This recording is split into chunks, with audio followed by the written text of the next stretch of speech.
আচ্ছা, তোমার পড়েছে পুরুষ এবং নারীদের নামাজ আদায়ে কোনো পার্থক্য আছে কি?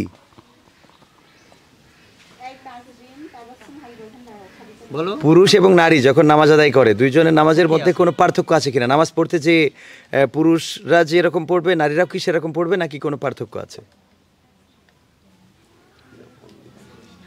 জানা নেই।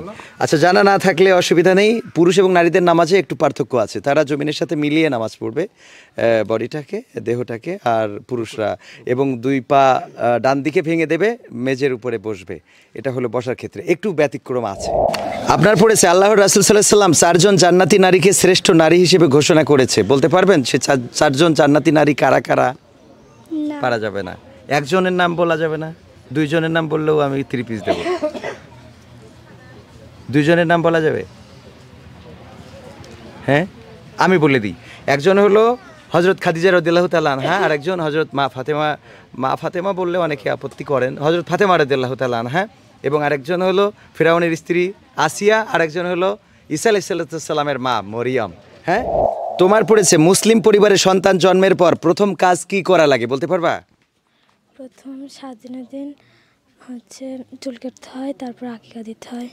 7 দিনের দিন চুল কাটতে হয়, তারপর আসলে উত্তরটা হবে যে মুসলিম পরিবারে সন্তান জন্মগ্রহণ করলে প্রথম কাজ হলো তার ডান কানে আজান, বা কানে ইকামত দেয়া।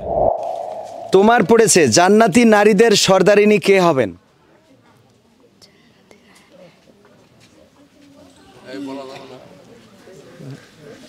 খাদিজা। হ্যাঁ, হযরত খাদিজা রাদিয়াল্লাহু। বলেছো কি? বলো বলো, তুমি বলো একটা। আচ্ছা, বলতে পেরেছো কি? বলো। খাদিজা। খাদিজা।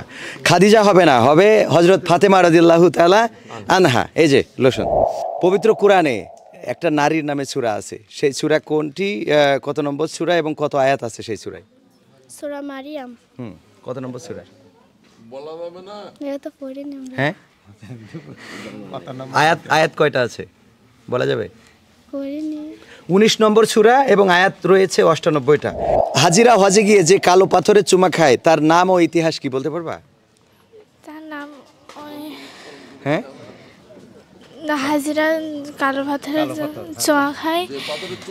এই পাথরটার নাম কি? ওই হ্যাঁ, সে পাথরের নাম হাজিরা যে পাথরের চোয়া খায় সে পাথরের নাম ওই কালো পাথরের। আচ্ছা, আমি বলে দিই। সেটা হলো যে হাজরে আসওয়াদ, এবং এটার ইতিহাস হলো আদম আলাইহিস সালাম এবং হাওয়া আলাইহিস সালামকে যখন নামানো হয়েছিল পৃথিবীতে, তখন এই পাথরটা পৃথিবীতে এসেছিল। এটাই হাজিরা চুমো খেলে আল্লাহর রাসূল সাল্লাল্লাহু আলাইহি ওয়াসাল্লাম বলেছেন যে চুমো খাইতে পারবে তার জীবনের গুনাহ মাফ হয়ে যাবে। শুকরিয়া। হাইজ নেফাসের সময় নামাজ এবং রোজার বিধান কি মেয়েদের জন্য?